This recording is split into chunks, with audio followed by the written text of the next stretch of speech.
Good morning, everyone. I'm going to ask you to work towards some seats as we're about to get started.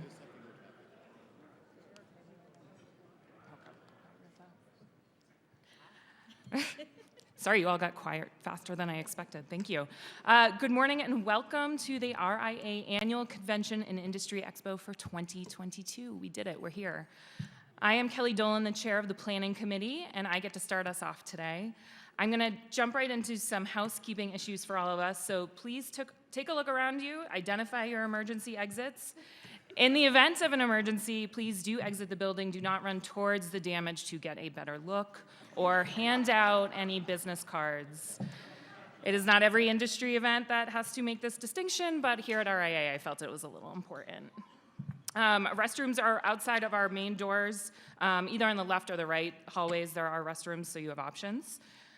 If you have not yet downloaded the app, EventScribe, for the show, I think you had to in order to get your badge. But if you haven't taken a look at it, go through it. It has the schedule, it has bios of the speakers, and all of our amazing sponsors and our exhibitors are listed in there as well. So definitely take a look. Sorry, I didn't know what was on the screen. If you haven't seen it yet, we are going to be using Slido for Q&A during the town hall. We will be monitoring it. We may not get to answer all questions that get posted there. However, if we run out of time, which is likely, and we can't get to all the questions, they'll be saved and we'll work on follow-ups after the show, probably in the form of a Facebook Live session.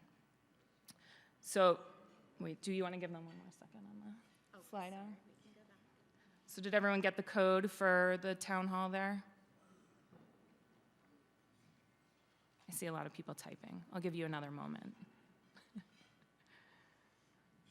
Okay, excellent.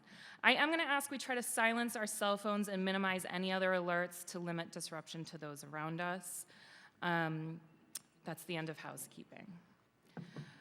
With the rest of my time on the mic today, I'm so lucky to be able to get to say a bunch of thank yous to those folks who make this show so enjoyable, informative, and a joy to really be a part of. I want to start off my list of thank yous to my fellow committee members for planning this event. This team did an amazing job pulling together an event with nearly 800 attendees while they manage their own full-time jobs. This committee, like all RIA committees, is made up of volunteers, and they do this work because of the passion they have for our industry and the desire to put together great content for all of us. So a huge thank you to every single member of that team.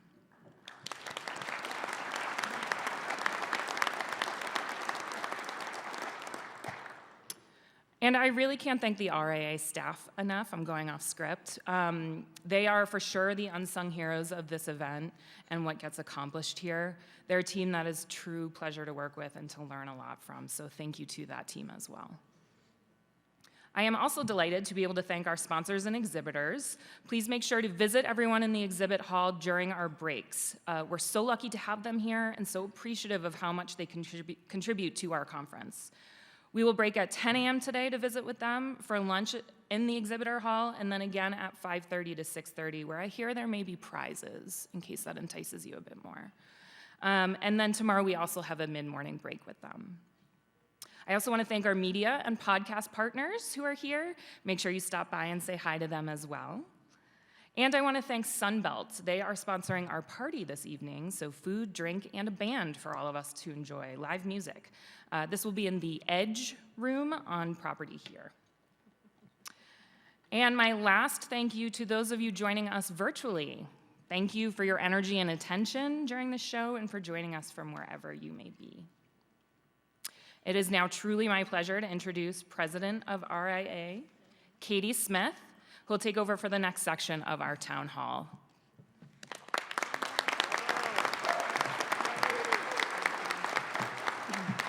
Thank you, Kelly, and thank you to our entire convention planning team. They worked for a whole year to put this event together, and they just did an amazing job, so I'm so grateful for them. So good morning, everyone. The day is finally here. It's the day that I step into Mark Springer's shoes. I'm so glad I get to share my best and my most terrifying career moment with all of you. I'm just honored to represent Restorers, to represent the great state of North Carolina and my team at PHC Restoration. and I am unbelievably proud to be the 4th woman in 76 years to lead this association.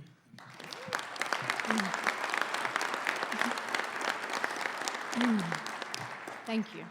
So sometimes I do ask myself, why me? But I know why. It's because I am the everyday restorer. Now notice I did not say average, I said every day. There are thousands of people just like me doing what I do. I'm a second-generation business owner, similar to many of you in this room. We operate a single location based in a small town with almost 4,000 people, similar to many of you in this room. And I love this industry and the relationships that I've gained from it. And because this industry's been so good to my family for 51 years, I want to do what I can to leave it better than I found it. And I think that's similar to all of you in this room. Now, I know that there are some people out there who wonder if the RIA is the right place for them. They may wonder if they fit in here. And we all want and need a place to belong. And I'm here to tell you, you belong in RIA, no matter how big or how small your company is. So I've decided that if during my time as president, people who are not RIA members can see themselves in me and give us a try because they think we understand them and we're going to represent them, then it's worth all of the nervousness that I'm feeling on the stage right now. So I'm going to take one for the team, everybody. This is not my town hall. I don't have my own agenda or things that I want to accomplish while I'm president, unless you count executing our 3-year strategic plan, because I do want to do that. But we are one association, one board. We work towards common goals, and it's not about me. The point of the town hall is to showcase the amazing men and women of the RIA. You won't hear me speaking a lot today, but you will hear from our staff, our board, our volunteers, and some of our industry partners. There's going to be a heavy focus on the AGA, our Advocacy and Government Affairs Committee. You'll see how the AGA is at work for you, and you'll learn about the resources we've created for you to use in your business. You'll hear us talk about things that you asked us for last year that we are ready to deliver this year. And by the end of the session, you'll see the value that RIA membership brings to your company and the industry at large. Now, one of the best parts of being involved in the RIA is that I get to volunteer with people who really care about making a difference, whose motives are pure and good and not self-serving. And we get to highlight those people today, starting with our board of directors. The culture of our board is one of respect, integrity, service to others, and fun. Our CEO tells me that she has never seen a board with a roll-up-your-sleeves mindset quite like the RIA's, because that's just what restorers do. To take time that could be spent on your business and then devote it to serving the industry is not something that everyone is willing or able to do. So I'd like to recognize the 21-22 Board of Directors for their service, professionalism, and dedication to advancing the RIA's mission. If I call your name, please stand. We have Mark Springer, Andy Zavadny, Debbie Bogar, Josh Hobbs, Lee King, Owen Boak, Mitch Heitman, Craig Kirstenmeyer, Ben Looper, Frank Mirabelli, Jeff Moore, Russ Palmer, Matt Preston, and Jay Van Dusen. Let's give them a round of applause.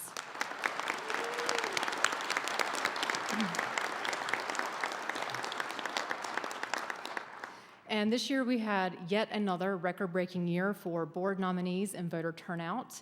And I definitely want to commend all of the nominees for doing a great job on the Meet the Candidates video. It took a lot of courage, and we enjoy getting to know all of you. And it was a difficult decision for our voters. But now it's my pleasure to introduce you to our newly elected board members and welcome them to the team. If they could please stand, we'd like to say congratulations to Werner Cruz, Anthony Nelson, and Marcy Richardson for joining the board. And then we have Russ Palmer, who will begin his 2nd term this year. And I'm also going to acknowledge our officers for the coming year. For President-elect, we have Ben Looper, Vice President Jeff Moore, Treasurer Debbie Bogar, and Secretary Werner Cruz. Thank you.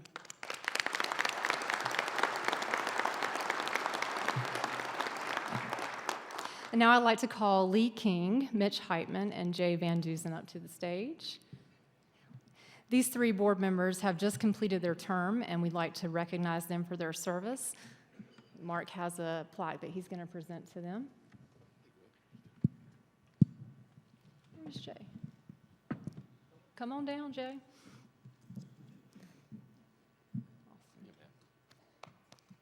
And so on behalf of the board, I want to say that it's been an honor and a pleasure to serve with you guys. You're all supportive team players. You care deeply about the RIA, and you've been with us through a transition to a new management company, and you helped lead us to new heights. And you've also been so supportive of me and Mark, and we thank you.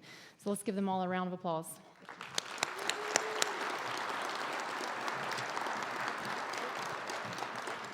You're just going to stand right here? Okay. Yeah. All right, good deal.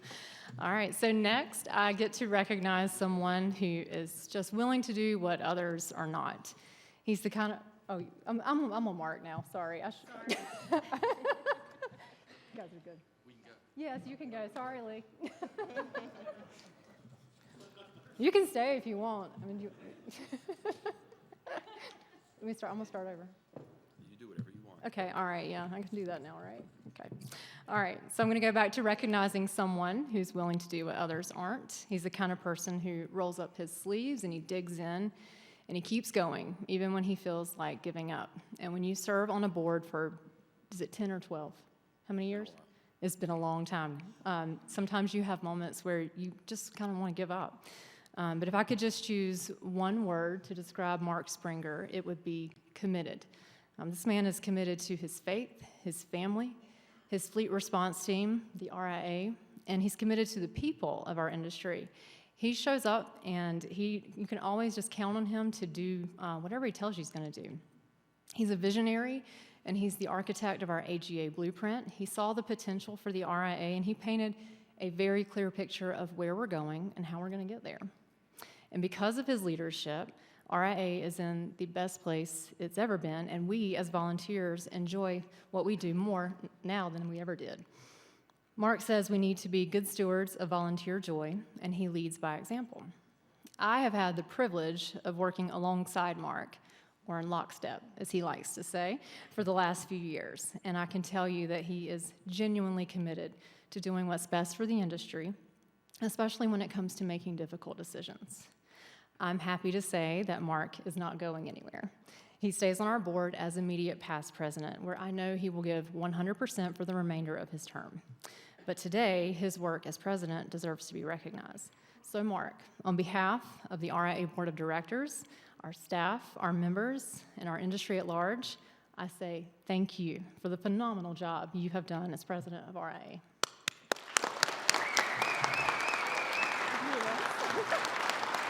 Oh, we gotta do a photo. Look at this! Oh my gosh.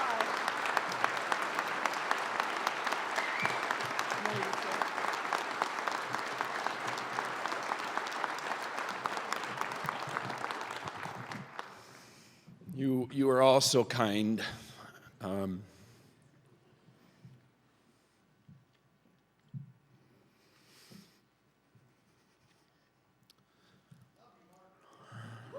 Love you guys. It's been quite a couple years. It's been a time that RIA has faced that, I gotta tell you, I would not have thought 2 years ago that we would be here and Ed Cross and Greg Pine would be sitting next to each other. No one has to sit between them. I wouldn't have guessed that.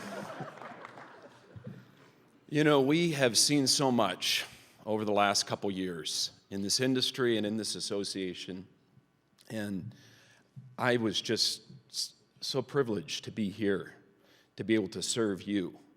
Because like Katie said, Katie and I are both, even though I'm not as independent as I used to be, we're independent restorers that are just like all of you. We face the same challenges every day that you face. And we knew this. We knew that in RIA, there was a place where we could leave this industry better than we found it. And that's what I challenge everyone with all the time. I challenge the people that step into the board. I challenge all the people that have come here. I know someone's joking that this is the RIA auction here that everyone's come to. I think that was Ben. But what we have here in this room is a lot of restorers who care a lot about the future of our industry.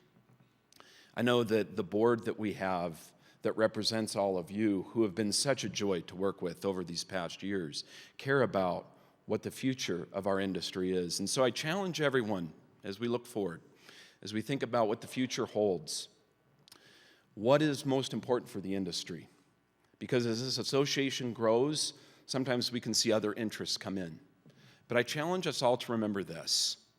We all have customers that we serve in this industry that usually are facing, when we step into their homes, are facing the most difficult times that they've ever experienced. It might be one of the worst things that they've ever faced in their life. We have to remember them. In all this consolidation and all this stuff that's happening, all these companies that are growing, we have to remember our customer. And we have to remember our team members. Let's remember that back home, we've got hundreds and thousands and probably tens of thousands of restorers who are working in water-damaged basements and fire-damaged attics and moldy crawl spaces, and they're trusting us for what we do and how we steward the future of this industry. So I challenge us all as we think forward to remember what's most important. And folks, I just want you all to know that it has been such a joy, it's been such a privilege for me to be able to represent, to work with all of you. Thank you all for the grace that you've given me when I was having bad days or hard moments. There's been plenty of those over the last couple years, but it has been the joy and the honor of my career to work with all of you.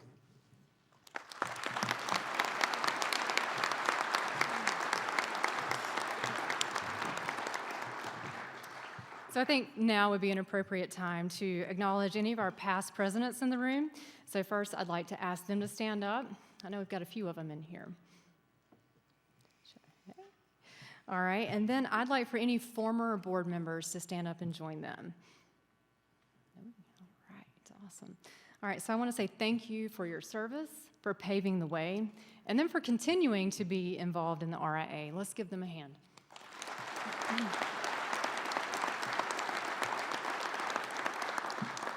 All right, so as we go through this phase of the town hall and we ask people to stand up, we do that because we want you to see the many faces of RIA and get an idea of the impact that these people are making on the industry. The next group we want to recognize represents where the work happens, where the best and brightest minds in the industry come together and advocate for restorers and create new educational programs, events, and value for RIA. So if you are a current or a former committee, council, or task force member, please stand up.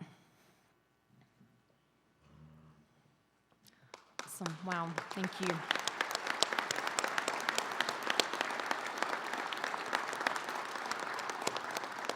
I just want to say that we see you and we appreciate you, and your impact is felt by all of us. Thank you so much. We also want to recognize our enterprise members and our major AGA investors who believe in the RIA's mission, and they've made an investment to get their locations signed up for RIA membership and engage their team with us. So our gratitude goes out to Advanta Clean, ATI, Blue Sky, First On Site, Fleet Response, Custom, PuraClean, Rainbow International, Restoration Affiliates, and Restoration Management Company. So if you are here representing any of these organizations, please stand up so we can properly recognize you.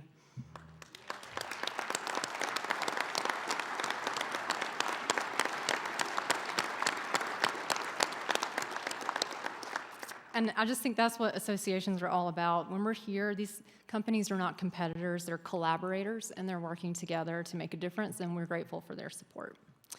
So last night, we had a pinning ceremony for those who made an investment in their education and they worked to earn their contents, fire, or water loss specialist designations in the last year. A couple of them earned more than one in the last year, which is just incredible. So if you earned a new pin last night, please stand up so we can congratulate you. Awesome.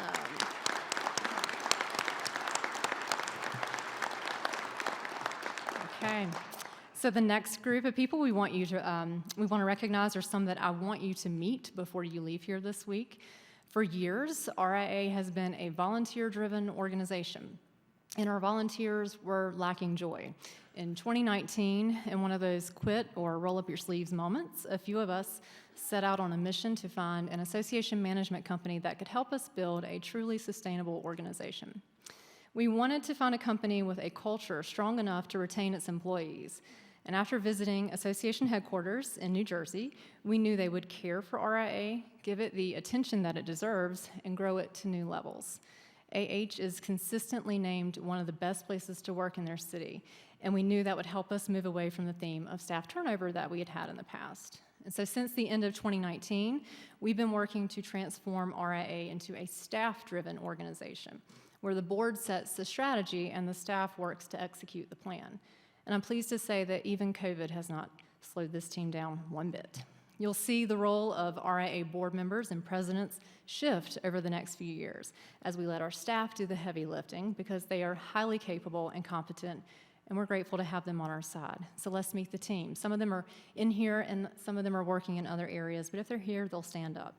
We have Mike Dwyer, our Chief Relationship Officer, Christy Cohen, our CEO, Colleen Duran, our COO, Claire McNabb, our Senior Meeting Manager, Jess Hall, Education Manager, Brittany Martin, Membership Coordinator, Ryan McGlashan, Meeting Coordinator, and Christina DeRose with Industry Relations. Thank you.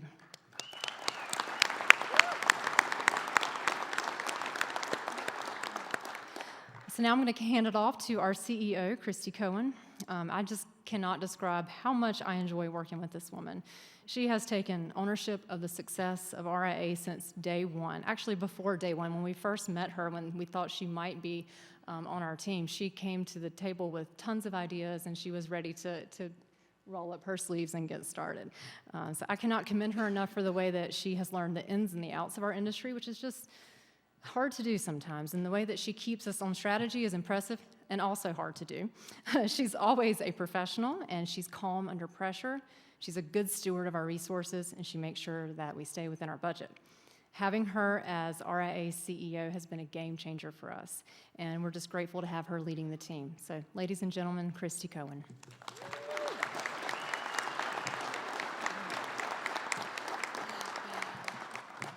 Well, I have to say, there was a bit of pressure coming on with RIA.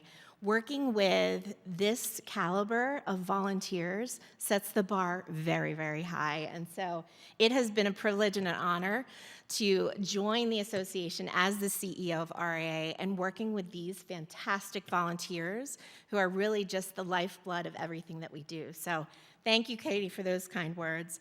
It is truly wonderful to be here with you all. I am so excited to see this room and to see everybody here with us today. To go back to Katie's message, it is so important that everyone knows that RIA is the place for you. We want everyone here working together, joining the movement, and it's just awesome to see everyone here with us today.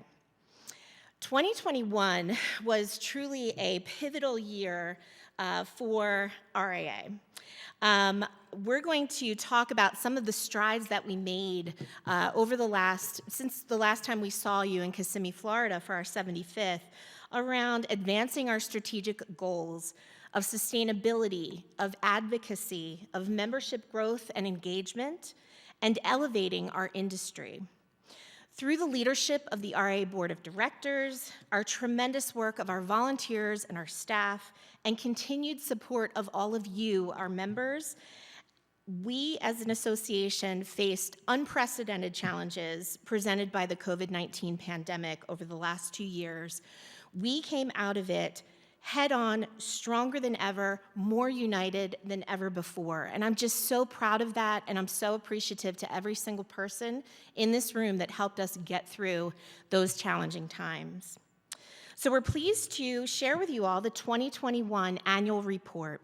You can scan your copy by just using the QR code here on your screen so that you can take a look at all of the achievements, the progress, and the financial status of the association.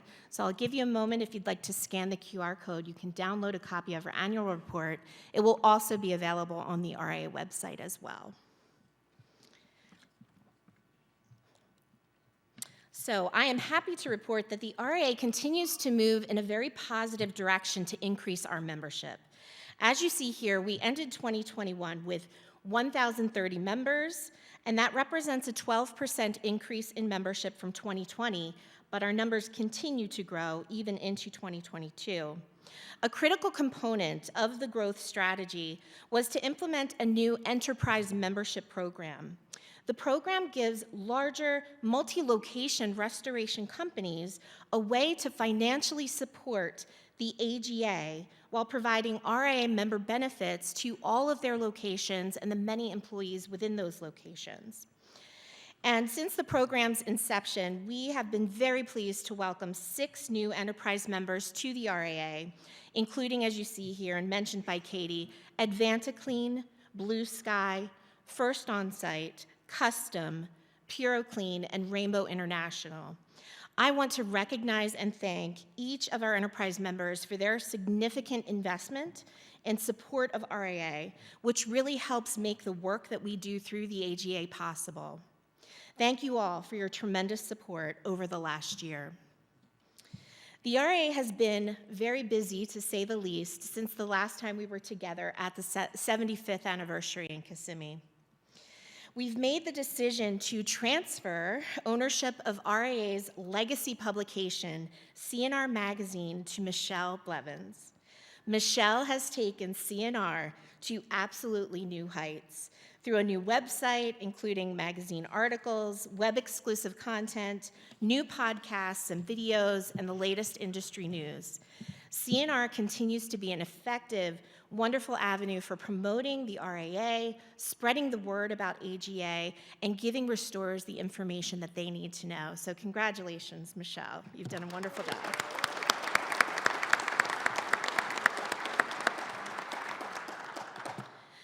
As of April 1st, 2022, I'm excited to announce we've actually achieved record membership levels. We're now at over 1,156 members, and that's a 26% increase from 2020. Thanks to our enterprise members, thanks to the value of the work that the AGA is doing, we're driving membership value. It makes sense now to be an RIA member because of the benefits and the advocacy resources that we're providing that we're going to touch on later this morning. In November of last year, we hosted RIA's first ever virtual fall technical conference with 133 attendees. Industry experts delivered amazing content. I see some of you, Clark Brown and others who helped Josh Miller put together a fantastic program for our fall technical. And the sessions were on commercial and complex losses, project assessment, moisture documentation, using technology to improve the claims process, much, much more. And it was just really a wonderful event. So we look forward to hosting that again this year in fall of '22. As I mentioned earlier, we welcomed our 6 new enterprise members to the RIA, which has helped in this membership growth pattern that we are on. And the RIA's AGA committee published really a groundbreaking new position statement on deviation from standardized price lists, which can be used by restorers to respond to insurance carriers and their partners when they attempt to prohibit deviations from standardized price lists. If you have not downloaded the papers, you need to look at those statements. And we're going to hear later from some members who have utilized those and have had wins and success from the work of the AGA.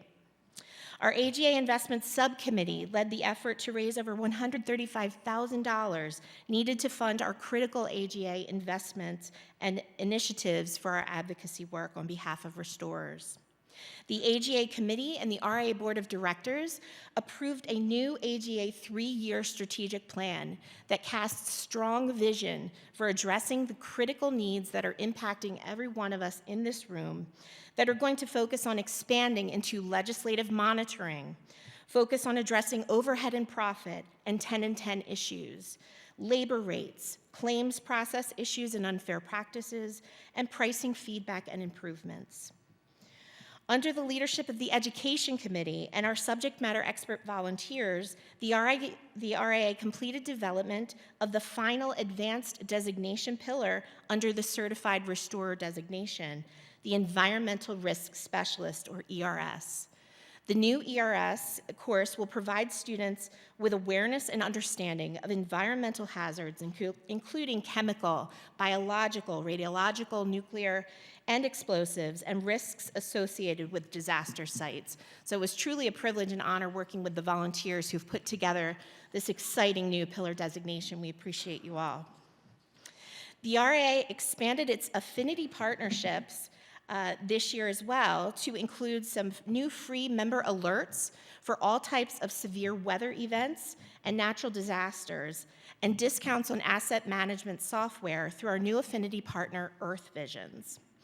Through the leadership of Mitch Heitman, Our regional task force developed a plan to host regional focus groups for 2022 for RIA members and industry professionals to be able to come together to network, to provide input on AGA and the issues and challenges that they're facing in their regions, to have business education and interesting sessions and topics in conjunction with our certification advanced designation courses. We'll be sharing more about that exciting new initiative a little bit later, but thank you, Mitch Heitman, for taking the lead on that new member benefit. In 2021, the RIA was very eager to get back to our in-person training. We offered a total of 9 virtual and in-person training classes related to our advanced designations, as well as our new building construction and science and project management prerequisite courses with over 100 attendees. So that was really a fantastic new wave for our education this year. We hosted an industry briefing with Garrett Gray, president of CoreLogic Protect, to discuss contractor concerns on data privacy and pricing issues. And Garrett will be here with us at the conference later this week. RIA's AGA committee published a new construction price list position statement that can be used by restorers to defend their pricing when insurance carriers and their partners attempt to apply new construction pricing to property damage restoration projects. With gas prices spiking, fuel surcharges are top of mind for everyone. RIA's own AGA Pricing Task Force Chair, Ben Justison, produced an excellent video for RIA members on methods for calculating fuel costs and utilizing the fuel surcharge line item in Xactimate. The RIA TPA Task Force worked to develop our new 2022 TPA Scorecard Survey to help restoration contractors make better decisions and evaluate TPA programs. RIA's restoration advocate, Mr. Ed Cross, will tell you more about that shortly. And most recently, we've launched a new AGA Academy on-demand learning portal where RIA members can access all kinds of courses, position statements, videos, and tips related to AGA topics like pricing, working with third-party administrators, and third-party consultants. So these are just a few of the examples of what RIA has been working on with our volunteer leaders to bring value to members and to ensure that the association continues to make a positive impact on the issues that matter most to restoration contractors. Next, a critical pillar of our RIA strategic plan has been to ensure the financial sustainability of the association and what is needed to truly support our AGA for the long term and the education and the benefits that we need to provide to our members. So here on the screen, you'll see our 2021 financial snapshot, which is also included in our annual report.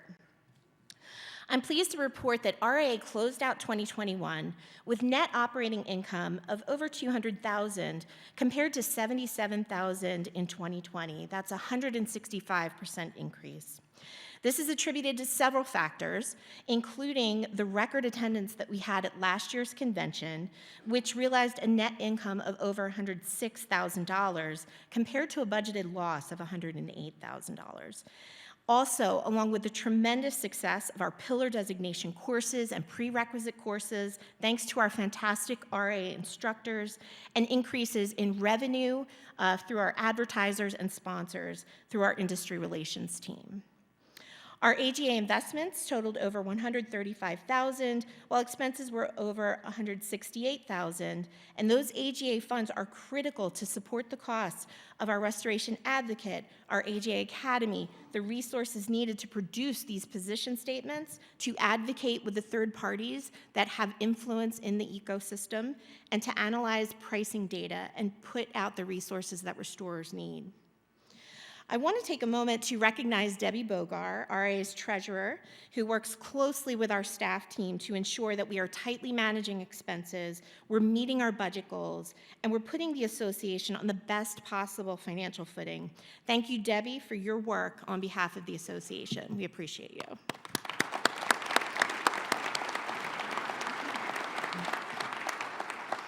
If you have any questions at all regarding the annual report or the financial snapshot, please feel free to come speak with me and reach out, and I'm happy to provide any additional information and answer any questions that you may have. So now it is my pleasure to transition and turn things over to Mr. Kerry Vermeulen, who is the IICRC chairman, for an update on our partnership with IICRC. Welcome, Kerry.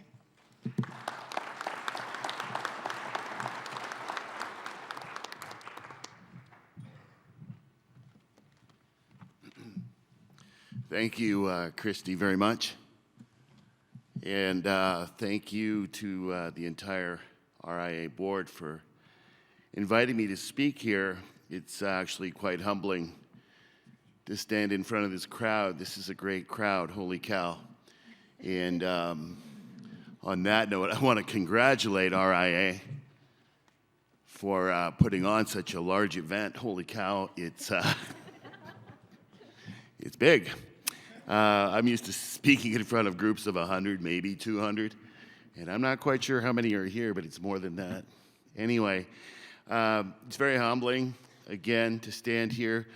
IICRC is, as you know, many of you know, because many of you are certified through the various courses, and many of you are certified firms.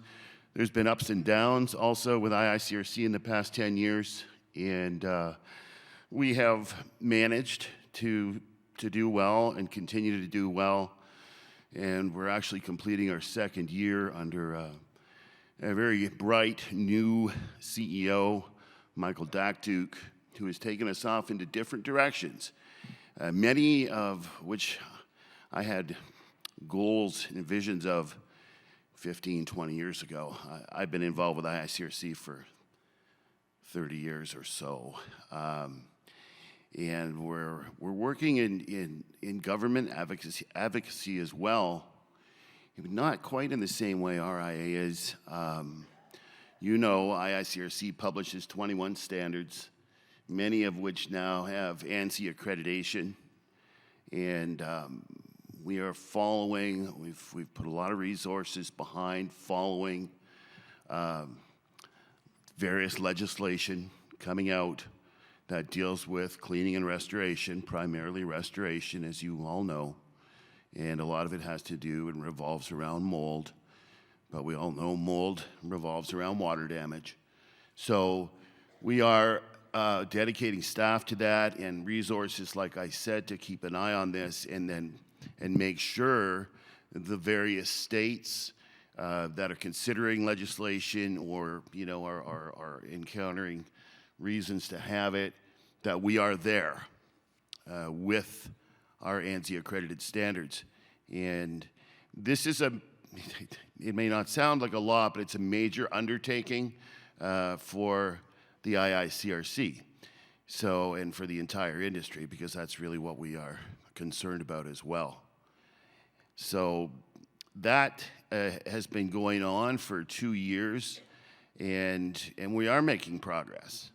And very recently, we actually got a position with the state of Texas to sit on a board there to help develop standards for mold remediation. And to me, that's a big deal that we actually have a presence there, and we're working to do similar in any state that we can help. And then, of course, anywhere we can, the S500 has gained acceptance in Australia, and just huge things. That's on standards. We also have certifications, you all know that, and we have been able to collaborate with RIA, and we have been we're currently working on collaboration between the different courses. One of my goals 20 years ago was for third-party accreditation for our core courses, I'll call them. And third-party accreditation meaning having the actual certification accredited by a third party like ANSI or ANAB, which is a group within ANSI. And we're working towards that as well. And that continues. And I came in at the tail end this past summer on work with Mark and Katie and Christy to see what we can do to collaborate, because RIA has the top level courses out there, especially when it comes to the restoration side. So we're still at the table on that, and I can only see good things coming out of it. The other thing I wanted to really just take a minute, and I'm not supposed to take too much time up here, but that's to thank all the individuals. I think more people now from within, especially RIA, but I mean the industry in general, are helping and collaborating, helping to write IICRC standards. And, you know, I want to thank each and every one of you that take the time out of your lives to do that, because it is a time-consuming, sometimes frustrating process to write ANSI accredited standards. And I want to thank each and every one of the RIA members for stepping up to the plate. We can't do it without your help either. We need all that participation, all that knowledge that sits in this room here today. So on that note, while we're talking about standards, I'm going to introduce one of your members, Josh Smith, who is part of our upcoming, hopefully soon to go to public review, S700 fire standard. And I know that's a topic that everybody here is really concerned about. And I'll just let you all know before I step down, so are we at the IICRC, and I sincerely mean that. We are concerned. We see it as a big event. And I know it has a lot of ups and downs as I look at your faces. So without further ado, Josh, would you please come up? Thank you.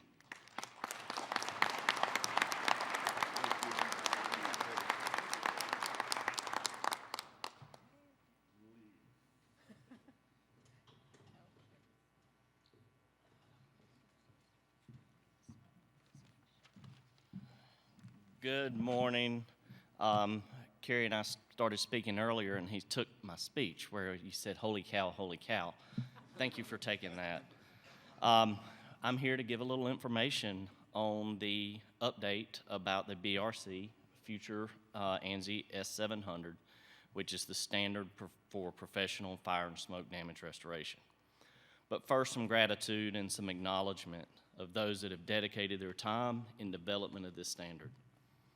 So thank you to those representatives from IICRC, Millie Washington, Cheryl Smith, Brandon Burton, and Darren Foote for your continued guidance and support in the development of this long-awaited standard, including the gentle nudges from Brandon to stay on task.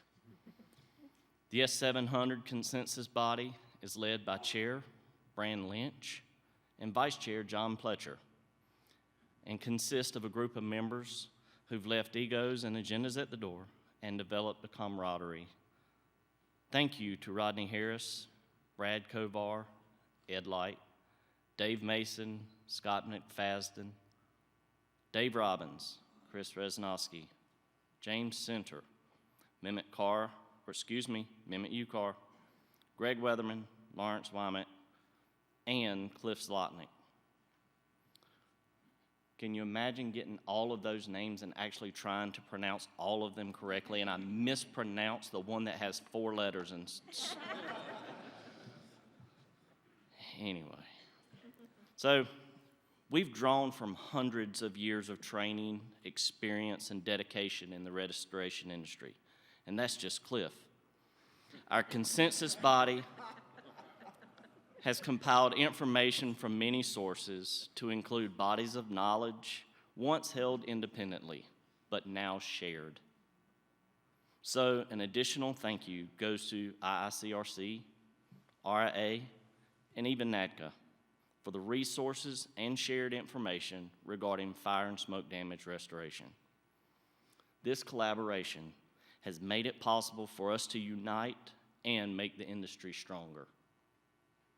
So the S700, which when we started was called the S7, is intended to describe the fundamental concepts and processes to accurately and defensively conduct a fire and smoke damage assessment, properly develop a scope of work, and assist the prudent restorer with restoration methodologies to help identify and correct damage to building surfaces. This document's written specifically for the restorer, for you guys, for you girls. But it may also serve the needs of other material interested parties on how to evaluate combustion particle damage on building surfaces and to establish or to understand an action plan to address it. So in the standard, we cover restoration theory, building and material sciences, investigator and contractor qualifications, administrative requirements and procedures, investigation and damage assessment, scope of work, contents restoration, and methodologies for mitigation, source removal, air conveyance systems, deodorization, equipment, tools, and materials, and documentation. So we're currently at a conservative 85% complete with the standard. So in typical restoration industry fashion, we chose to add a significant section dealing with the restoration of smoke and fire damage contents when we were about 3/4 of the way through the standard.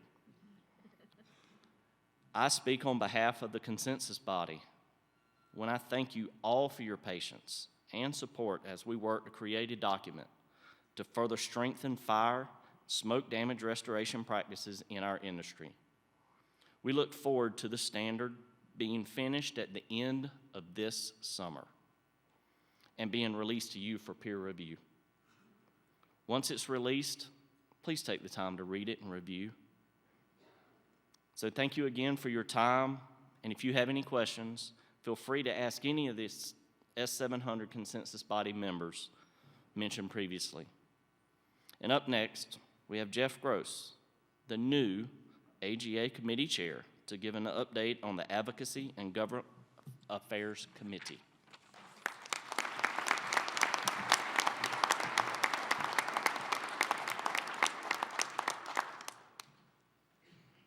Thank you very much, Josh, and thank you for all the work that the IICRC and you are doing to further standards in our industry. So, I am the new AGA Committee Chair, and a little nervous to be up here in front of all of you, but I'm going to introduce some people who have some success stories to share with you on what the AGA has done to help us further our industry. So without further ado, do I introduce them one by one? All right, I'm going to introduce first Brendan Rumsey to come up.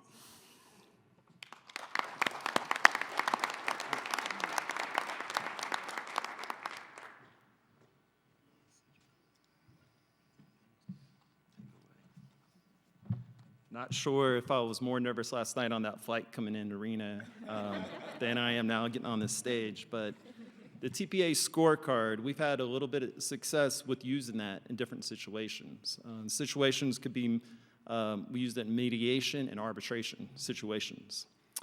Specifically when dealing with carrier-friendly experts and consultants from the TPAs. One example is we had an arbitration where the arbitrator was leaning heavily on the testimony of the expert hired by the carrier. The TPA scorecard came out just a few days before that. We were able to use that in that arbitration. When we used it, the arbitrator realized that the TPA expert was not sufficient. So in the end, it really helped us get a real favorable award on that arbitration. So we also used it a few times where we get reviews from TPAs, mitigation reviews or repair estimate reviews, and we have the customer not too happy with the differences. And we're able to use that scorecard and give it to them to show that there's differences for a reason. So at Rumsey, we look forward to seeing the next scorecard. We've used it in these mediations, these arbitrations with customers. So next time you get that email, please fill out the survey, take the time to do it because it goes a long way with our customers and the industry. Thank you.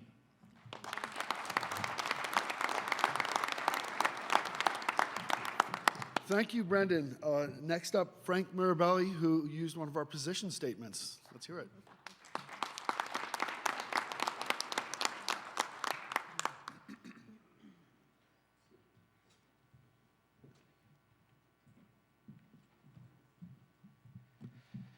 Good morning, everybody. For some of you that don't know me, I'm from Canada, so if I say A or sorry, my apologies. I just want to talk about the value of position paper number 2 and what it really delivered. And probably the best way to describe it is through the story. So one of our offices gives me a call and says, Frank, I'm really stuck with this junior adjuster. They want us to use the new construction price list, which we obviously all know here does not apply to restoration. So I get on the call with this junior adjuster, and we went back and forth for what seemed like an eternity, trying to explain that the efficiencies allotted in new construction do not apply to restoration. So we go back and forth, and during one of the meetings where I became internally extremely frustrated, a light clicked in. And I said to the junior adjuster, I have something for you. And it's not Frank speaking. It's a position paper that is prepared by the RIA that speaks on behalf of tens of thousands of restorers and speaking with one voice.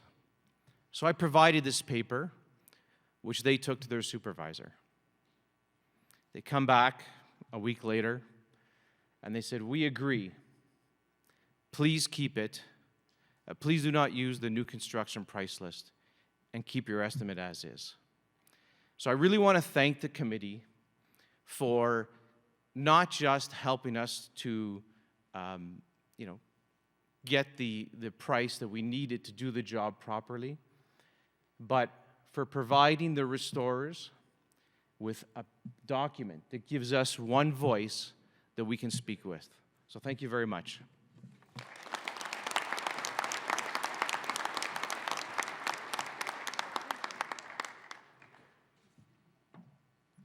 And lastly, he needs no introduction, Mr. Ben Justison.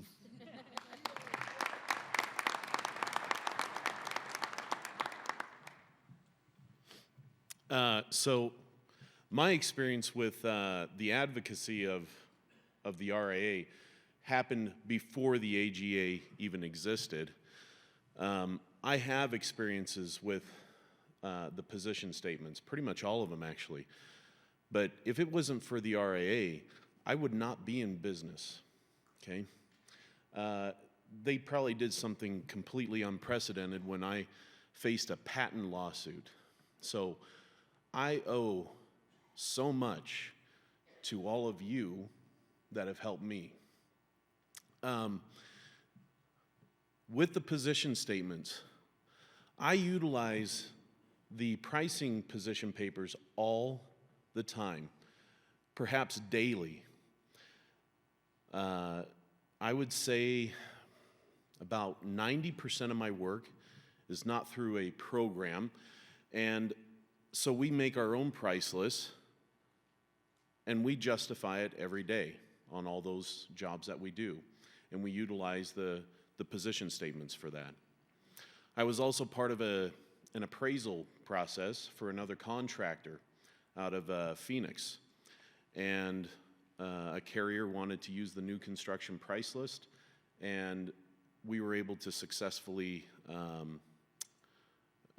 fight that, and it was pretty substantial, the difference in what this contractor needed. In fact, the appraisal went for even more than what the contractor was asking for. I don't know how all that works. I just let them know how my part works. And then I think the things that that we're able to provide for people, if you were able to use it like I do, your people would be happier.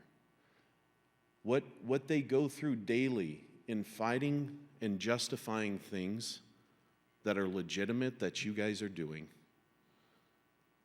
Our estimators, our project managers, our technicians in the field when they're calling a TPA or an insurance carrier.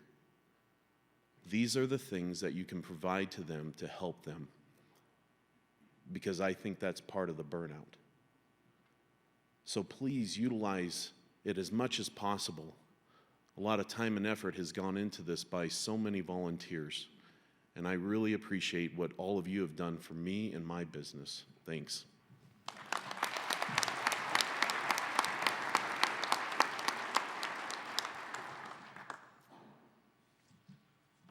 Thank you very much, Ben. And I hope that gives you guys some idea of the value of these position papers. And the more we use them, the more traction that they're going to gain, and the more helpful they're going to be for us. So next up, I want to introduce Mr. Greg Pine, VP of Veris Property Estimating Solutions, who's going to be talking about a new Exactwate Pricing Field Specialist class. Welcome.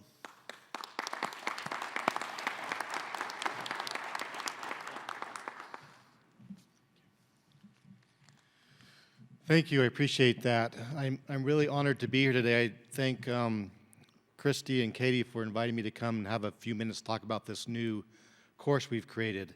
To start off, let me give you a little history of how this course came about. So it was probably, was it 2 years ago, Mark, you and Lee came out? Probably about 2 years ago that Mark and Lee came out to visit with us at our building there in Utah. And we had some great discussions of the industry and what's going on, different things are there. And we talked about the different avenues we already have set up for contractor customers to contact us, whether that's through email, our phone line, doing pricing feedback, different methods, things like that. We talked about all the reporting we're doing as far as our pricing and what's happening with it.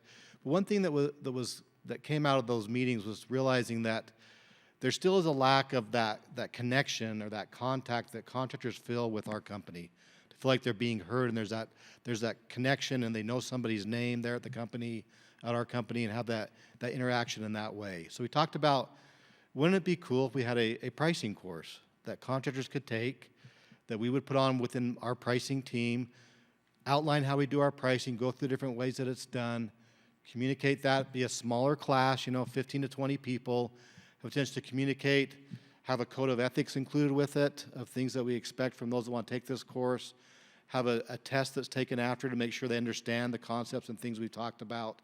And then going through that process enables them to have a first name contact with somebody within our pricing team, and to start to grow this group of individuals that are out there in the field and have their, the ear to the ground, know what's going on, and have that feedback directly from the people who have completed this course. So we created this course. It took a while for us to do it. It was a big task. We got created, and we actually had our first pilot course, I believe, was in March timeframe, if I remember right. And we've had one more class since. We had 2 classes so far that we've had completed, and we've had multiple people take them, pass the test, and we're growing this group of people to have this information to be able to communicate with and talk to them.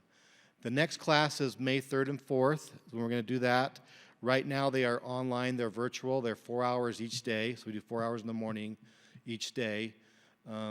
If you do have an interest in participating in that class, come see me at the booth. We have a booth over in the exhibit hall, and I'll be glad to put your name down or get you on the list for the next class as well. We're going to eventually be putting that out on our training source, our training center, and have dates and places those classes will be. So you have more information on that. But it's a wonderful thing, and the first couple classes we've had, we've learned a lot. We've tweaked a few things, make sure it's hitting the mark. Then ultimately, as we grow this course and grow people that have gone through this class, we'll have this great resource of people we can work with. So as we go about looking at items, looking at changing things or making new items, we have this resource of people that understand how we put things together that we can communicate with. And they can communicate with us and gather information. So I think it's a great thing for the industry. It's a great thing that will help the industry in the future and will make things better. and that's the main goal of this class. In our code of ethics, one of the things is to have a desire to make the industry better. And that's what we're looking to do together with our contractor customers that are so important to us at Verisk and Exactware. So that's a quick overview of that class. I'd love to take more time, but only gave me 5 minutes. I was going to sing and dance, but Ben said no.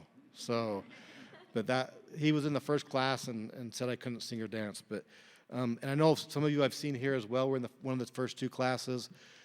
Again, it's a great course. It's not real long. Like I said, it's 2 4-hour sessions. There's no cost to it. There's no charge for it. We're wanting to do it as a mutually beneficial thing for both parties. And thank you so much. And I'll turn the time back over to Christy.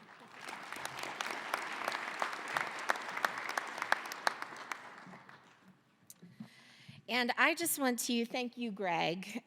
We do really appreciate the communication and the collaboration that has been built between RIA and Verisk to improve the contractor feedback process. And we are so pleased to see this new program come to fruition. I know it has been some undertaking to put it together, and we do appreciate that very much. So we want to dive in now to some of our key AGA initiatives, and it is my pleasure to introduce and welcome RIA's restoration advocate, Mr. Ed Cross, who is going to talk about RIA's 2022 TPA scorecard survey. Welcome, Ed.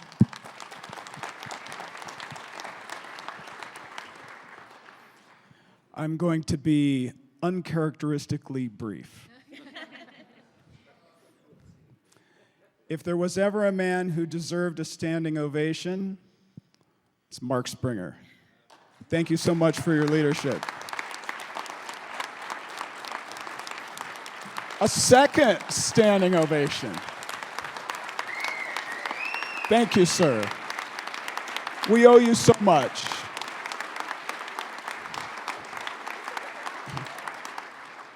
You've truly left it better than you found it, and I know that was your goal.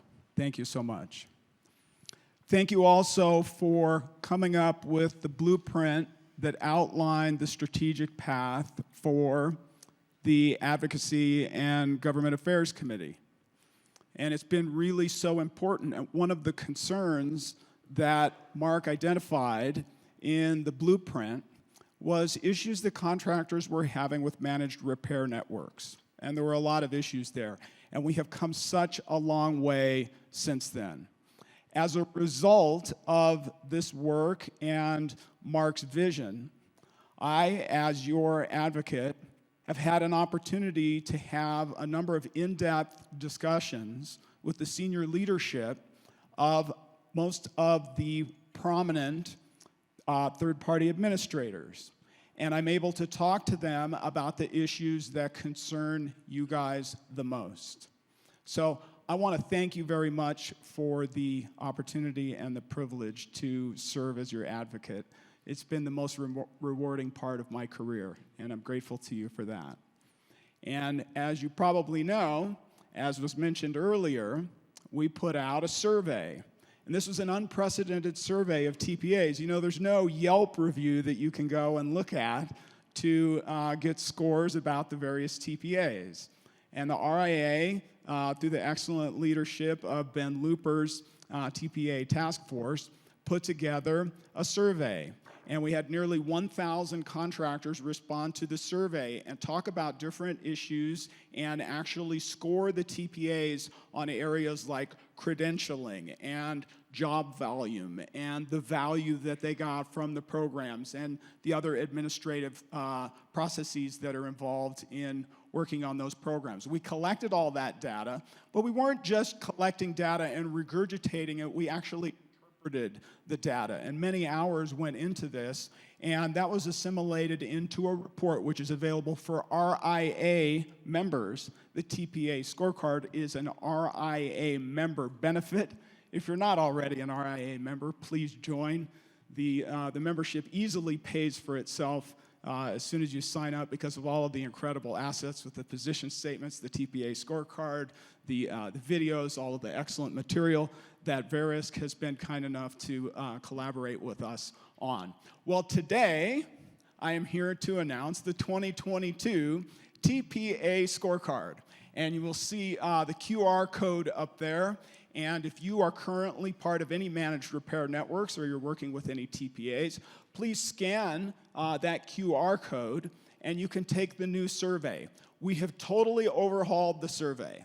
And we have moved away from numeric scores, and we're now on a star rating system like you would see on Yelp, where a TPA can get 1 to 5 stars on all of these different categories. And there's an opportunity in there for you to provide comments. And one of the things that the TPAs mentioned to me was, hey, we want specific suggestions from the people who are responding to your survey. We want to know exactly how we can make things better. And I've had some very robust discussions with them about this. And there's a lot of work that still remains to be done. But the good news is, in the last 2 years, what we've really accomplished is a strong working relationship with them. Ladies and gentlemen, we have the ear of the TPAs. They're listening. They're concerned. They're understanding what your concerns are. But in order to convey those, we really need you to take the survey. It doesn't take a lot of time. You can do it right now with the QR code. You're going to be receiving some emails from RIA as a helpful reminder, and you can also check it out on the homepage of the RIA website. This is an anonymous survey. You don't put your name in there. We do this on the honor system. You fill in the information and you share your candid thoughts as to TPAs that you are currently involved with. If you are not working with any TPAs, this survey is not for you. So the TPA factor in this industry has had a profound impact on the way this industry and the claims ecosystem operates. Would you agree with that? It's really become a big thing. And so now is your chance to have a voice in the name of unity under the RIA banner. Take the TPA survey, and the results will be out soon, and RIA members will have access to that, not only to make decisions about what programs you want to do business with, but to give me a tool as your advocate to talk to them about your concerns. Thank you so much. Enjoy the conference.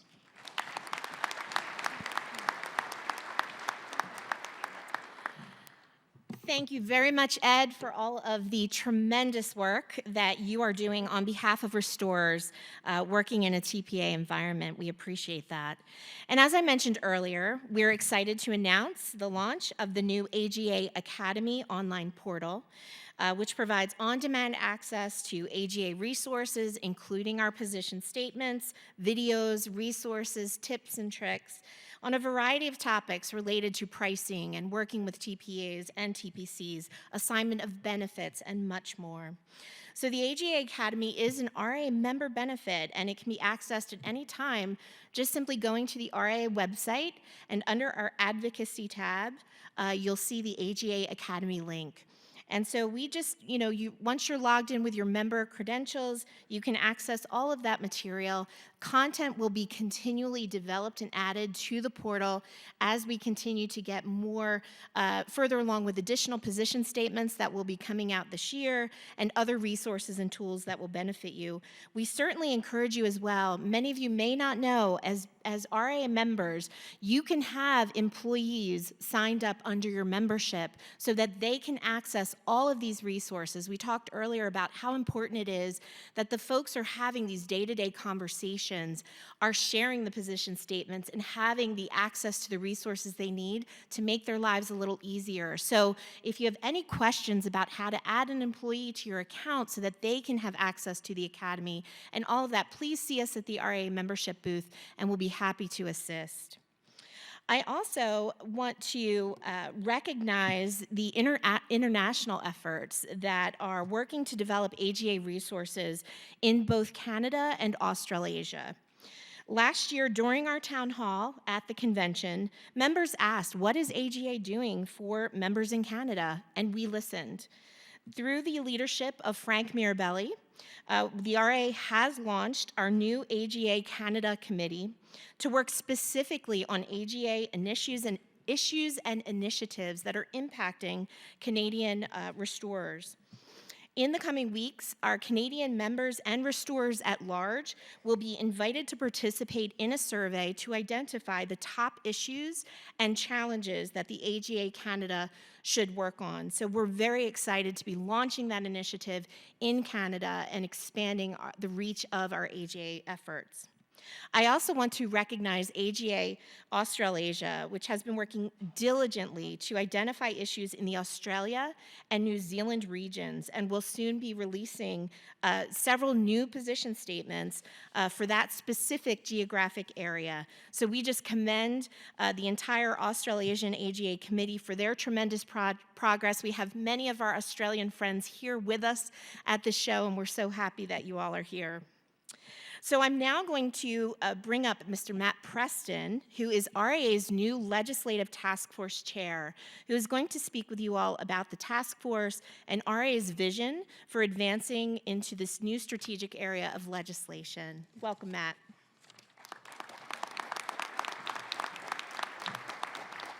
Thank you, Christy. Good morning to everybody, and it is a robust crowd. Great to see it. I'm really pleased to accept this assignment as the first chair of the Legislative Affairs Committee. And I look forward to helping to stand up this committee and working with all of you in the room to make this happen. I've got a great passion for government and regulatory affairs. It's one of the things I'm responsible for at ServPro. And I'm so excited to be able to take it to the next level through the association with all of the input we're going to be able to get. Great trade associations across all industry groups have strong legislative tracking and advocacy functions that help protect and advance the interests of their members. And this is certainly something that the RIA can and will do. But we're going to be very intentional about this. And we're going to ask for the involvement of anybody who's interested. I think primarily we'll be looking at the tracking function here to understand what's out there in the various categories and reaching out to all of you and asking, hey, what are you seeing in your state and your locale? What should we be worried about here? We're then going to develop an agenda that will focus on the biggest legislative and regulatory issues and opportunities in our restoration industry. You know, I've been doing this now for almost 10 years at ServPro, and this industry is rapidly becoming a regulated industry, right, across the country, and particularly in a number of key areas. And I'll just mention very quickly a few of them. You know, consumer protection laws, we're seeing more and more of that. Contractor licensing and regulations. Pesticide application, I'm sure that's something some of you have seen out there. Who would have thought that the biocides we apply are going to be treated right up there with the EPA-regulated bug killers? Mover regulations, especially in the state of California. And finally, pricing. I mean, I can't wait to see what happens the next time we have a large name storm on the East Coast after they've figured out how to deal with the post-Sandy up there and the regulations that we're going to see in some of those counties. So it's really important that the RIA prepares to address these threats and challenges, and I really look forward to help make this real. Thank you very much. I'm now going to turn it over to Jeff Gross. Thank you.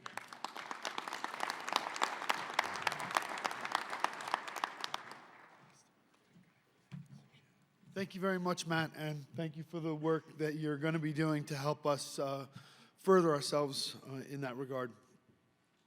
I just want to take a moment to go backwards and talk about the Xactimate pricing specialist for a second, only because we all realize insurance companies have specialists that they engage, consultants that they engage. They spend a lot of time and effort in analyzing this information, and we need to arm ourselves as well. Because they should not have the upper hand when it comes to having the technical knowledge. We're the ones out in the field actually doing this work. So I just wanted to give another plug to that course and tell you guys you should all sign up for it. So with that, the AGA, we've done a lot so far. I mean, it's amazing to think that this all started with a great article written by a colleague here. And what we've done so far, but we have to look forward and see what else we can accomplish. And so we're going to continue to work on these priorities that we've identified, that you guys have told us are priorities, namely the TPAs and TPCs, as well as position papers, and pricing.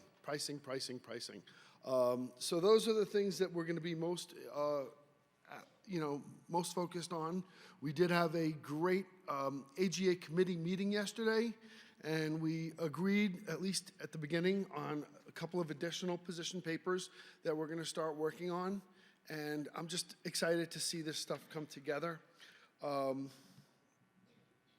we're always going to be very, very public. We're going to communicate everything that we're working on and make sure that we're doing what you guys want us to do, because that's what we're here for. We're here for you.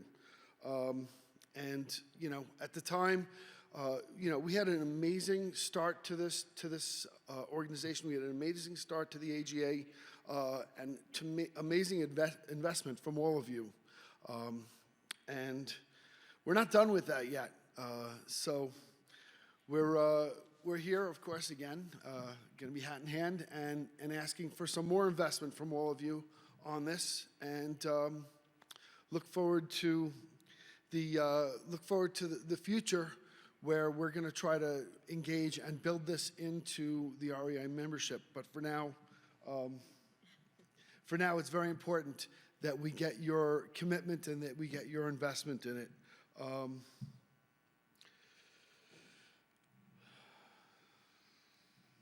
Sorry.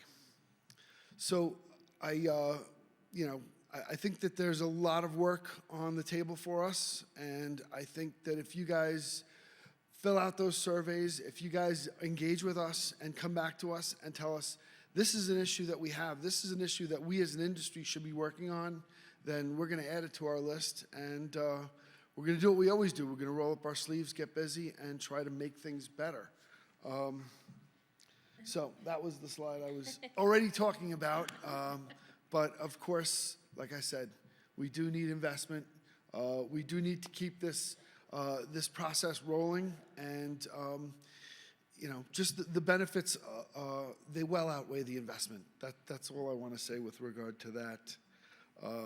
And thank you all. I appreciate all of your support, and I hope to do half the job that my predecessors have done before me in this. So I'm going to hand it back to Christy. All right. Thank you, Jeff.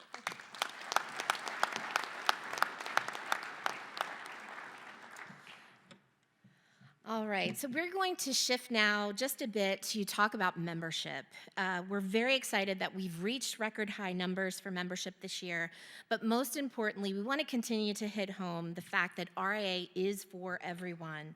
Our membership represents tremendous diversity in the size and the makeup of our member companies, from large enterprise and franchise members to single location independent contractors. RIA is a place where everyone in the restoration industry is welcome and encouraged to join the movement. We offer a tremendous portfolio of member benefits and resources, many of which you may not even be aware of. And I think this is one of our biggest challenges as an association, is making sure that our members and the folks in the industry really understand all of the resources that are available and at your fingertips.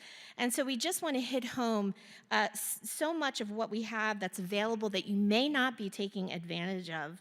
And so from networking to in-person convention and events, to resources like our accounting and financial management guidelines and contract documents, to the labor calculator, the AGA resources and discounts through our affinity partners, membership in RIA is a good investment for your company.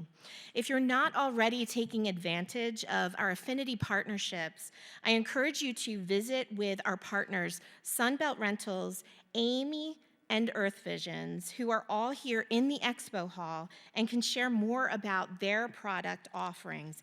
These partners, they not only offer discounts and rebates back to RIA members, but they also offer significant support back to the association. So the more that you all are able to utilize their products and services, get discounts. We also, as an association, benefit from that and can invest that back into the work that we do through the AGA. So it's really a win-win for both our members and for the association. And I just want to thank and appreciate our affinity partners, again, Sunbelt, Amy, and Earth Visions, for all of their support in working to offer these products and services to all of you. And as I mentioned earlier, we are very excited to unveil a new member benefit this year, which is our regional focus groups. So under the leadership of Mitch Heitman and our regional focus group task force, we've established regional focus group meetings where our leaders will facilitate networking events focused on business education, advocacy issues, and things that are relevant to your regions. So this is just another touch point that you have available to connect with your fellow members and to really talk about what's happening in your area. Each focus group will be held in conjunction with our advanced designation training courses. So you have the option to come, have a certification course, and stay for a focus group and network with your peers, or you can simply join us for the focus group. We're very excited that we will be offering the ERS course in Miami later this year, and that, again, will be tied to our networking focus group event.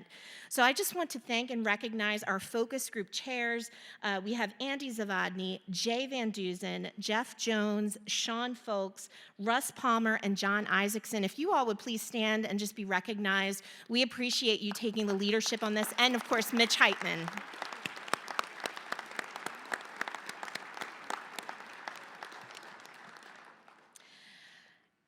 And we're not done with Mr. Springer just yet. So at this time, I am going to turn things over to RIA's immediate past president, Mr. Mark Springer, who's going to talk about an exciting new approach to RIA membership. Mark? Just when you guys thought, is this live? Yeah. All right. Just when you guys thought you were done with me, here I'm back. Hey, I want to talk a little bit about the town hall. And great work, Katie and the rest of the team on the town hall. So much information. And here's what's important about the town hall. We get so much feedback out of this. We heard this testimonial. Brendan gave the testimonial about the TPA scorecard. Ed talked about the TPA scorecard. Guess where we got the idea of doing a TPA scorecard? It was right here. Ken, I can't remember where it was, which city it was, but I remember at a town hall, Ken said, hey, all these contractors get rated and ranked by the TPAs. Why don't we rank them? Why don't we give them feedback?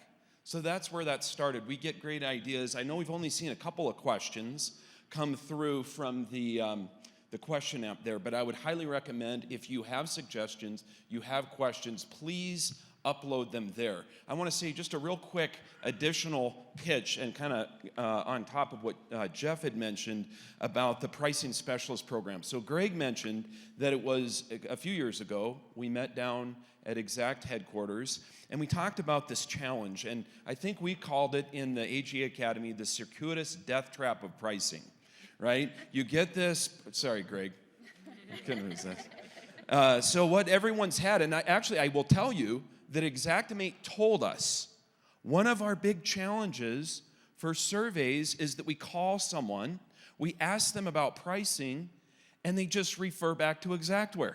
And we want to ask them, no, what's the pricing, not in our platform, but what's the pricing that you're seeing in your marketplace, right, Greg?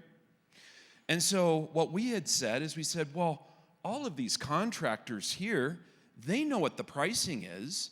We just need a platform, and we need to train them, and we need to help equip them to be able to get real-time pricing, not 3 months later, not 6 months later, but quickly back to Xactware. And this is what the Pricing Specialist program does. Greg's program will enable people to understand how pricing works, because I'm convinced a lot of us don't understand, other than, of course, Ben Justison. Most of us don't understand enough about how we charge for what we do, okay? And so by taking part of Greg's program, you'll be able to get that information and be able to understand how I get that feedback to Xactware quickly so that my price, especially in high fuel prices, 8.5%, can you believe that announced today? 8.5% inflation, which means it's probably about 22.5% inflation actually. we've got to keep up with this stuff, right? And so Greg's program is really important for that, and I highly encourage you to participate in that. So a little bit about membership. So I drew the short straw in getting to talk about the new membership model. So here's the 3 important things we want to do with membership. RIA's membership model, terribly, terribly outdated. We were trying to remember when we last addressed our membership model and membership tiers and membership pricing. And it certainly has not been since I've been on the board, and I think Carter was president when I first got on the board. So it's been a long time, all right? So there were 3 things that we wanted to do.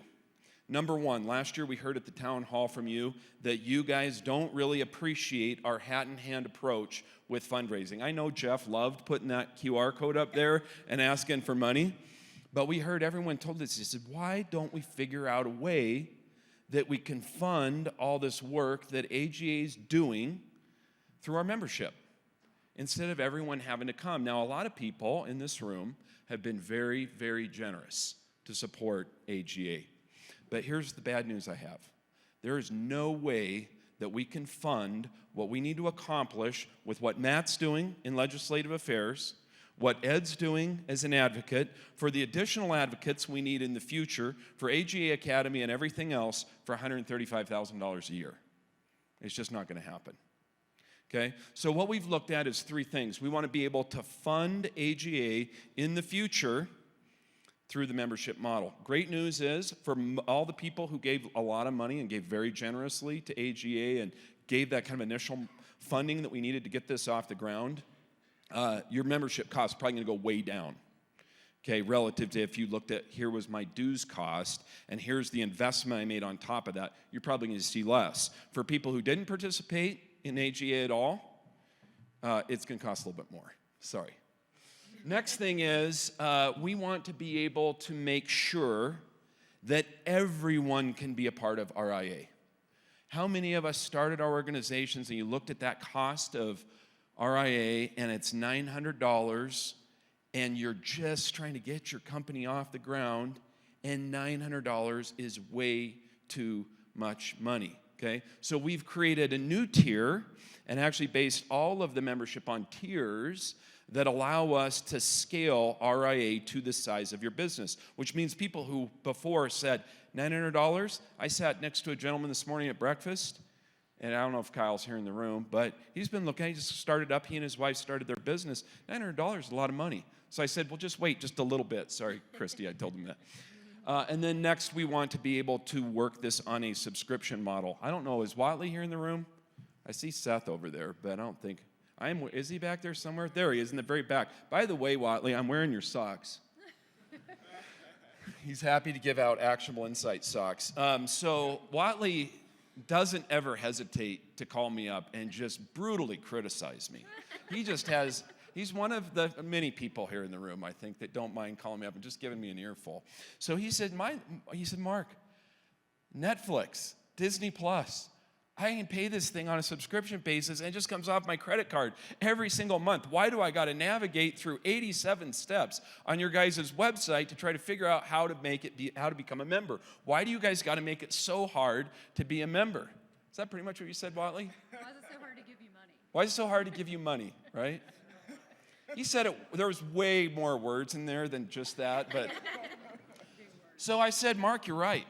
We absolutely have to make it easier to give money to RIA, and more importantly, to be a member at RIA. So those were the 3 goals that we had, and I think that we had a great group of folks that got together to figure out how we are going to roll out this new subscription tiered model. You can see here just kind of a look at it. You can still do it annually, and you get a 15% break, but we're making it as easy as possible for people to join and to be able to support all the great work that everyone's doing here, okay? And to be able, most importantly, to sustain this association, okay? Because RIA has to be here in the future for this trade and this industry to move forward. So you can kind of see how the tiers work there.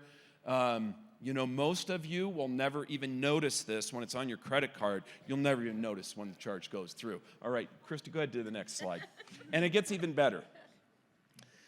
If you use your credit card today, No, totally. For the new people, the people who've never been a part of RIA, and we need you here. This isn't just the big companies. Our enterprise members, thank you all. You guys make the world go around.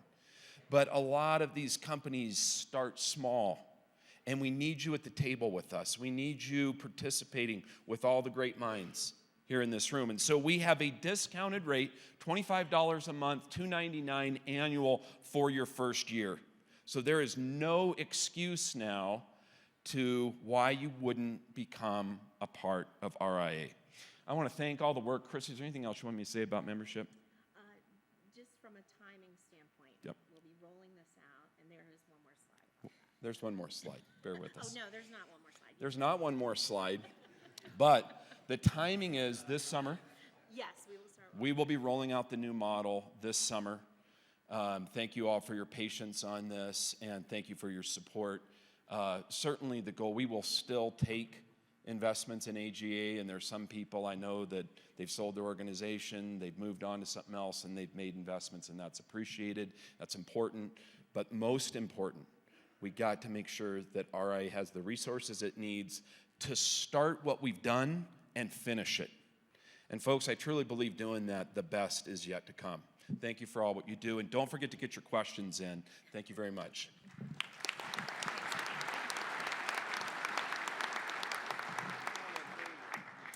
All right, thank you, Mark. Now, we come to some fun here. It is time to recognize some of our special award recipients as we close out our town hall. I'm pleased to introduce Mr. Craig Kersemeyer. Craig is an RIA board member, and he will be presenting this year's RIA's Contractors' Choice Awards. Welcome, Craig.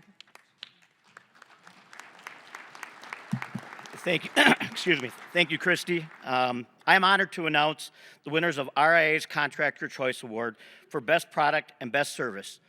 The product and services were voted on by the restoration industry.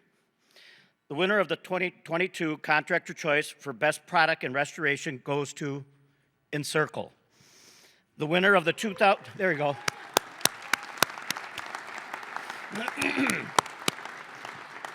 The winner of the 2022 Contractor's Choice for Best Service and Restoration goes to Virtual Vision.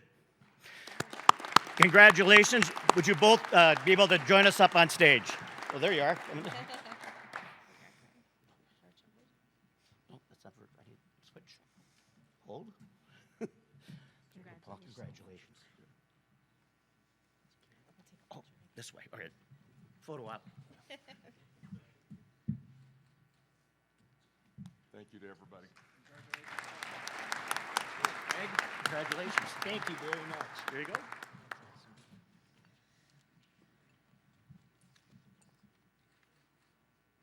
Thank you. Thank you, Craig. Thank you. All right, thank you, Craig. And now I am happy to welcome Michelle Blevins up to the stage to present this year's Golden Quill Award. Michelle.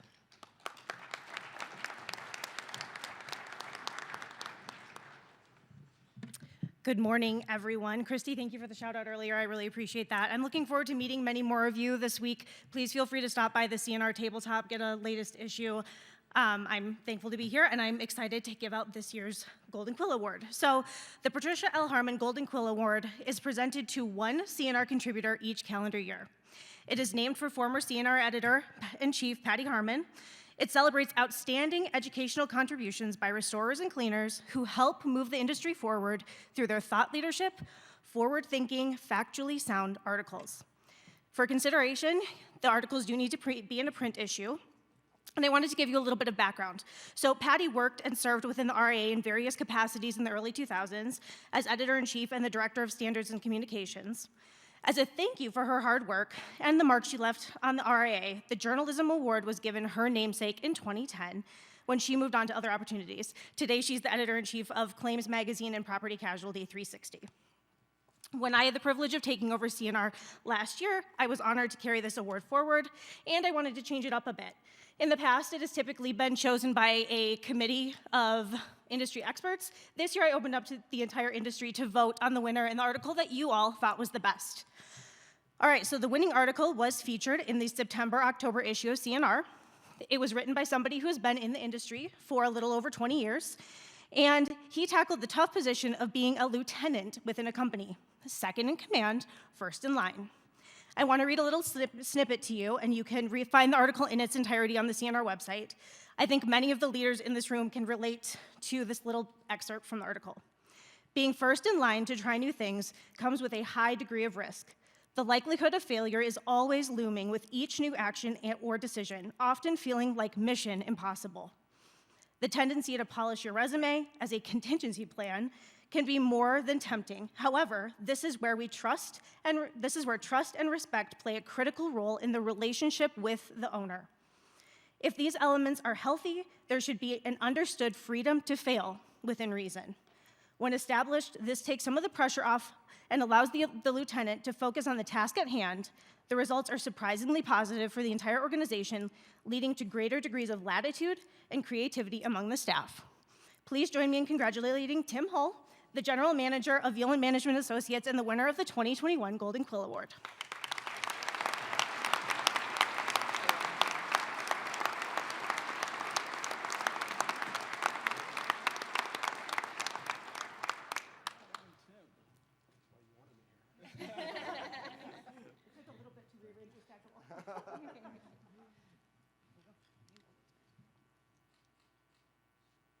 Thank you, everybody.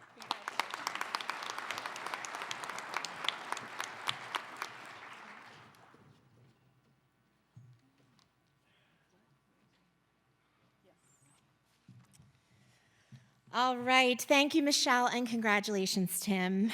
I want to take a moment to recognize the individuals who give their time and talents for the betterment of the RIA and the industry at large.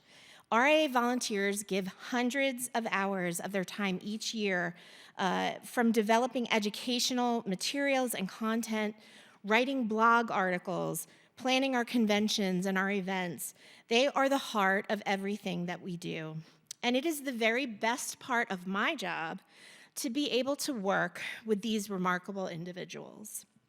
If you are a current or past volunteer with the RIA, you're going to have to stand up once again and be recognized, because we just want to thank you and show the love for all that you do for us today. So please stand up. Come on. One more time.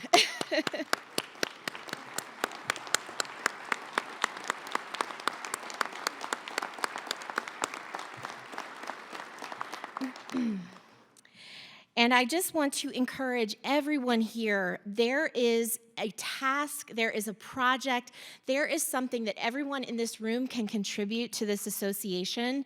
Our level of commitment can vary, and we can customize it to what you have available in your schedule. We know working with your stores, it's a challenge, right? So I just encourage anyone who's interested in getting involved, taking a leadership role, getting to network with the amazing peers that are already volunteering on these different efforts. Please get involved and consider contributing to the association. We need all of you. We have a QR code here again for our committee volunteer application. It's right on our website. When you apply, we will put you in touch with the opportunities that we have available. So I just encourage everyone to consider. You all have the time. If you have time, you definitely have the talent, and we would love to work with you. So, in honor of our RIA volunteers, it's hard to really give the proper recognition to every single person who has given so much to this association. But in an effort to really work to recognize our volunteers each year, we have implemented a new RIA Volunteer of the Year award. And this award allows our current RIA volunteers to nominate their peers for their contributions to the association, with the winner being selected by our RIA Board of Directors. We had so many amazing volunteers submitted for this award. But right now it is my pleasure to introduce our first inaugural Volunteer of the Year, who is Ms. Kelly Dolan. And I'm just going to share some excerpts from the submissions that we received for Kelly. Kelly has done an outstanding job leading the annual convention planning team for 2 years. She puts a tremendous amount of effort into preparing for the meetings and gives 100% to her volunteer role, dedicated to making the convention experience memorable for everyone in attendance. She carefully makes decisions through the lens of what gives us the best takeaways for our business, while taking relationships and feelings into consideration. She makes difficult decisions with professionalism, and somehow she finds a way to please hundreds of people, all of you here today. So I just want to congratulate you, Kelly, if you'd like to come on up and say a few words.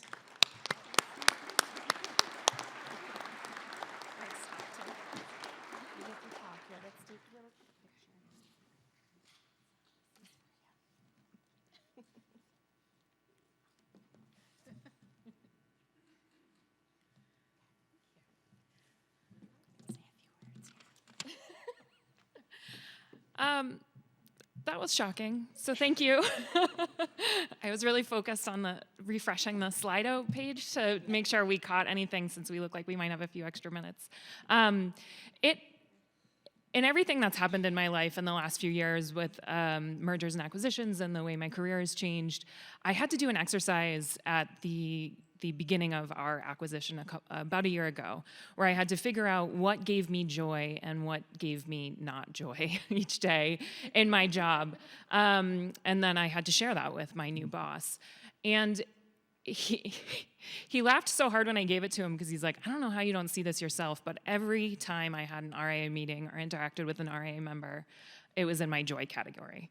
I'm a bit of an introvert, so it was a big push for me to do these things, and I have enjoyed it immensely.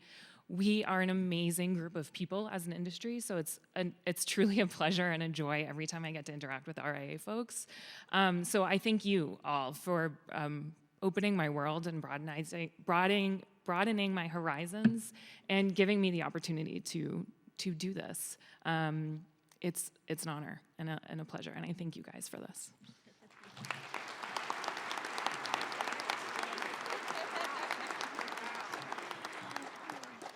Congratulations to everyone, and now we will turn things over to Katie Smith, our RIA president, for our closing remarks. Thank you all.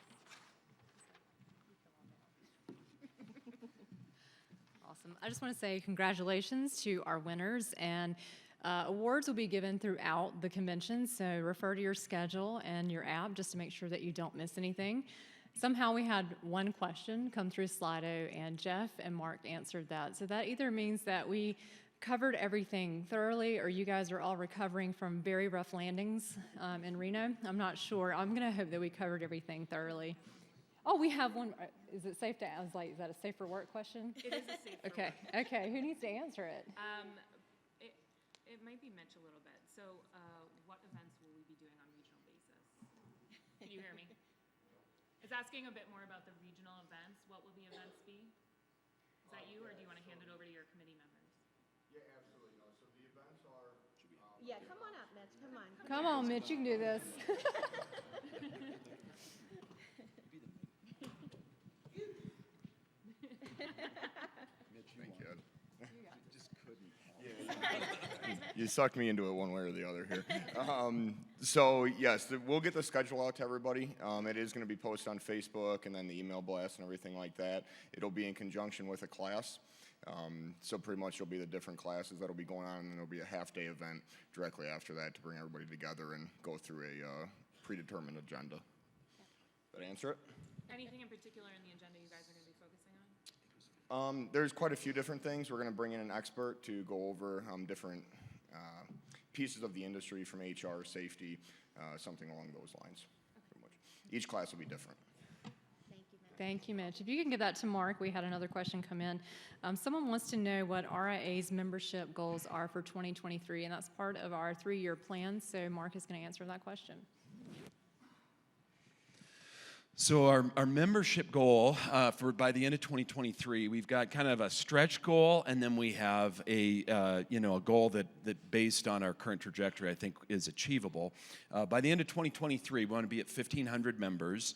I think that there is a strong possibility that we could be well over 2,000 based on a number of different things that are in the works right now. So I think it's very realistic that RIA's membership could be double what it is today in a relatively short period of time. Thank you. If you could pass that to Ed, we're going to have him answer a question. Is RIA doing anything to engage insurance carriers directly via the AGA? We are involved in a number of different initiatives that greatly impact the whole relationship dynamic between restoration contractors and the entire insurance claims settlement process. And we are doing that through third-party consultants very intensively. That's one of our primary areas of attention right now, as it has been in the past. And they are, as you know, surrogates for the insurance industry. We talk to them about, for example, the fact that they do not have a right to tell restoration contractors how to run their jobs or how to price their jobs. Another big push that we're going to have is that nobody who's outside of the contract relationship, no outsider should be coming in to tell you, remove this from your invoice or remove that from your invoice. Okay? If you're under a contract with a program or whatever where you've agreed to a pricing structure in advance, that's a different question. That's not what I'm talking about. But there's a free enterprise economy that we're in, right? And your relationships with your clients need to be respected, and they need to be honored by everybody in the whole claims ecosystem. So between the work that we're doing with the third-party consultants, the third-party administrators, as well as our friends at Verisk and the other entities involved in the pricing system, we are hoping to continue impacting in a positive way the way that insurance companies will be addressing these issues. And we also have the pricing position statement regarding deviation from standardized pricing, and that is directed to the insurance industry. Thou shalt not prohibit deviation from the standardized pricing according to the Exactware user license agreement. Okay, this is a basis, it's a reference point to start the preparation of an estimate, but not intended to be global pricing. Thank you. Thank you, Ed. All right, yes. Okay, the last one we have time for is about our education schedule. The ERS, which Penny is the Environmental Risk Specialist program. The ERS is now scheduled in December. Is there a separate class for CR, or will it be a capstone paper only? Christy's going to give us an update on our CR program. All right, so that was very loud. I'm sorry. So we're very excited. We're actually going to be redesigning our CR beginning this year. We will be revamping the program so that the designation really reflects what a CR means in the industry, meaning that you're qualified to be an expert witness, that you're qualified to potentially provide testimony, you're at that ultimate level of your craft. And so we have a team of experts who are going to be working to redesign the CR, and we will be releasing that in 2024. There will be a CR course. It will not just be, a capstone project. We will have a CR course that folks will be able to participate in order to complete that final pillar that they will want to achieve. All right, so we're going to wrap this up, and I want to again say thank you to our volunteers, our staff, all of you, our attendees, our convention planning team, speakers, and especially to our town hall participants. It takes so much nerve to get up here and do this, and they did a wonderful job. I especially want to recognize my husband, who was recruited to give an S700 update last night. And you brought dad jokes to the session, so. Great job. I think we are the first husband and wife CR team, and now I think we're the first husband and wife town hall team. So I'm just so glad I get to do this with you. Thank you for your support.